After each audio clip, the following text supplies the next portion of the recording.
প্রধানমন্ত্রী আপনি সম্পদের হিসাব দিন, সকলকে সম্পদের হিসাব দিতে হবে। পরিবারের সদস্যের হাড়িতে একটা ভাত টিপলে বোঝা যায় ভাত ফুটছে কিনা। আমরা এই দুর্নীতিবাজদের হাতে, লুণ্ঠনজীবীদের হাতে আমাদের এই দেশ দিতে পারি না। এই জালিয়াতি নির্বাচন করে শেখ হাসিনা থাকবেন, এটা হতে পারে না। হ্যালো, আসসালামু আলাইকুম। এবার প্রধানমন্ত্রীর পরিবারের সম্পদের হিসাব চাইলেন বিএনপি নেতা। তো কেন চাইলেন আর কি জন্য চাইলেন সেই রহস্যটা আমরা সেটা ফুল ভিডিও সেই ভিডিওতে বিস্তারিত আমরা শুনে আসব তাদের মুখ থেকেই।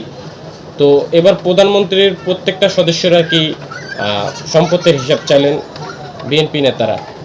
তো আপনাদেরকে আমি ভিডিওটি দেখাবো। তো তার আগে বলে নিই, আপনারা দেখতেছেন বাংলা নিউজ বিডি।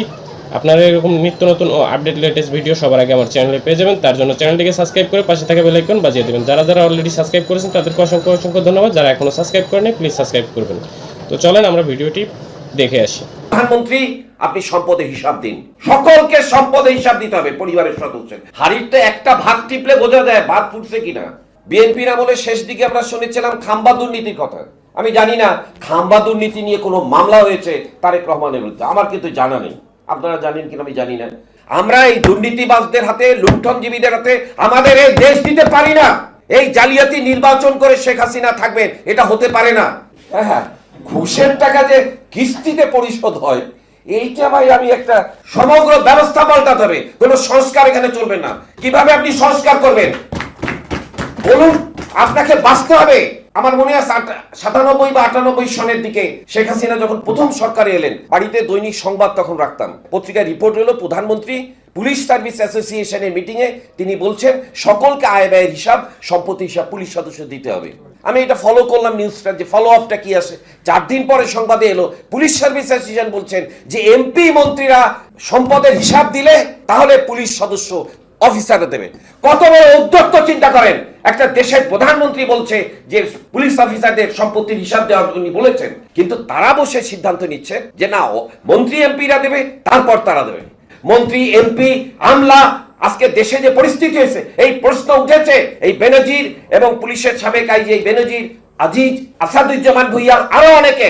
এখন জনগণের মধ্যে প্রশ্ন আছে যে জনগণের টাকা এইভাবে লুণ্ঠন হচ্ছে। বিশাল বাজেট করছেন 7 লাখ 8 লাখ কোটি টাকা উন্নয়নের নামে, এই টাকা যে আজকে দুর্নীতি করা হচ্ছে, বিদেশে পাচার করা হচ্ছে লুট করে, এটা বুঝতে আমাদের বিশেষজ্ঞ হতে হবে না। আমাদের কোনো জ্ঞানী বিশেষজ্ঞ হওয়ার দরকার নেই। এখন প্রমাণ এসে গেছে হাতে। সুতরাং আসলে এখানে প্রশ্ন হবে আপনি পদত্যাগ করেন। আপনার আমার আগে তানিয়া রব যেটা বলেছেন যে আমাদের জাতীয় স্বাধীনতা, সার্বভৌমত্ব আজকে কোথায় গিয়েছে। হ্যাঁ, ঘুষের টাকা যে কিস্তিতে পরিশোধ হয়, এইটা ভাই আমি একটা বাংলা পৃথিবীতে 7ম আশ্চর্য আমরা শুনেছি। এখন এটা হচ্ছে একটা 8ম আশ্চর্যের ব্যাপার। আমি জানি না যে শেখ হাসিনাকে ক্ষমতায় রাখার জন্য ভারত যে বদল দিচ্ছে সেটা উনি এইভাবে পরিশোধ করছেন কিনা, তো এটা আমার জানা নেই। পুলিশের লোকরা যারা ঘুষ খাচ্ছেন, সে কিস্তিতে খান আর যেভাবেই খান, তারা মনে করেন এটা আমার রাইট। বেনজির সাহেব মনে করেন কিচ্ছু যায় আসে না। গোপালগঞ্জ এবং মাদারীপুরের হিন্দু সম্প্রদায়ের দরিদ্র জনগণকে বাধ্য করেছেন জমি বিক্রি করতে। বিচার বিভাগের কথা বলবো, যেটা বলা হয়েছে আলোচনার শুরুতেই, যে সেই এসালমে গ্রুপের সেটা নাকি শুনানি করা যাবে না। সালাম আলাইকুম বিচার বিভাগ। আমি তো আশ্চর্য হয়ে গেছি এইসব সংবাদ পড়ে, যে কোন দেশ ভাই। তবে সেই দেশের নাগরিক হিসাবে আমরা আত্মসমর্পণ করতে পারি না। আমাদের ভাষার সংগ্রাম, আমাদের পাকিস্তান বিরোধী সংগ্রাম, আমাদের 71-এর মুক্তি বাহিনীর সংগ্রাম, আমাদের জনগণের সংগ্রাম, বাংলাদেশের যে উদ্ভব হয়েছে 1971 সনের, যাকে আমরা বলি স্বাধীনতা সংগ্রাম, তার একটা পোস্টমর্টম হওয়া দরকার। কারণ বাংলাদেশের শাসক শ্রেণী যেভাবে ইতিহাস তৈরি করে আসছেন গত 53 বছরে, তাদের বয়ান আর আমাদের জনগণের বয়ান এক নয়। এইটা কিন্তু খুব গুরুত্বপূর্ণ। যে জন্যে প্রধানমন্ত্রী ভারত সফর থেকে ফিরে এসে বিভিন্ন সময় তারা যেভাবে বলেন যে ভারত আমাদের স্বাধীনতা যুদ্ধে এই করেছে সেই করেছে, কিন্তু দায় মুক্তি যেটা করেছেন শেখ হাসিনা জাতীয় সংসদে, এটা তো প্রমাণ আছে আমাদের কাছে। বিদ্যুৎ খাতে দুর্নীতিকে প্রশ্রয় দেওয়ার জন্য এটা করা হয়েছে, ব্যাংকিং খাত, এমনকি পাবনার রূপগঞ্জে যে পারমাণবিক বিদ্যুৎ কেন্দ্র করা হয়েছে, কিসের জন্য করা হয়েছে?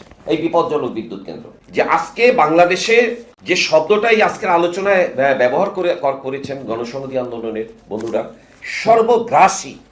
এই সর্বগ্রাসী শব্দটা আসলে কত গভীর এটা আমরা কিন্তু নিজেরা বুঝতে পারছি না। আমরা বুঝতে পারছি না যে আমাদের সংস্কৃতির কি অবস্থা। আমাদের শিশু মনের কি অবস্থা, কিশোরদের কি অবস্থা, জনগণের মনোজগতের কি অবস্থা? সবাই মনে করছেন না যে এটা কোন জায়গায় চলে গিয়েছে। ওষুধে ভেজাল দেওয়াকে আমি সঠিক মনে করি, কেন আমার এটি হকদার। গার্মেন্টস মালিকরা মনে করেন আমি যদি 3 মাস বকেয়া রাখি বেতন, কি যায় আসে, এটাই আমার ন্যায্য।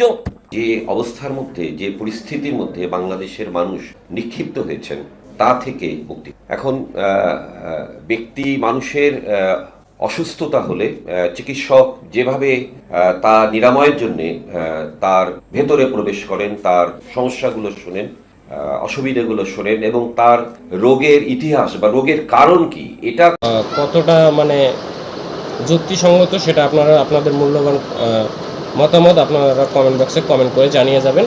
আসলে উনি যে কথাটা বলছে সে কথাটার কতটুকু রাইটস আছে আপনারা একটু জানিয়ে যাবেন। তো আপনারা যারা যারা চ্যানেলটিকে সাবস্ক্রাইব করেছেন সবাইকে অসংখ্য অসংখ্য ধন্যবাদ, আর যারা এতক্ষণ ভিডিওটি দেখছেন তাদেরকেও অসংখ্য অসংখ্য ধন্যবাদ। এরকম নিত্য নতুন ও আপডেট লেটেস্ট ভিডিও সবার আগে আমার চ্যানেলে পেয়ে যাবেন, তার জন্য চ্যানেলটিকে সাবস্ক্রাইব করে পাশে থাকা বেল আইকন বাজিয়ে দেবেন। তো দেখা হচ্ছে নেক্সট ভিডিওতে, ততক্ষণ ভালো থাকুন, সুস্থ থাকুন, ধন্যবাদ।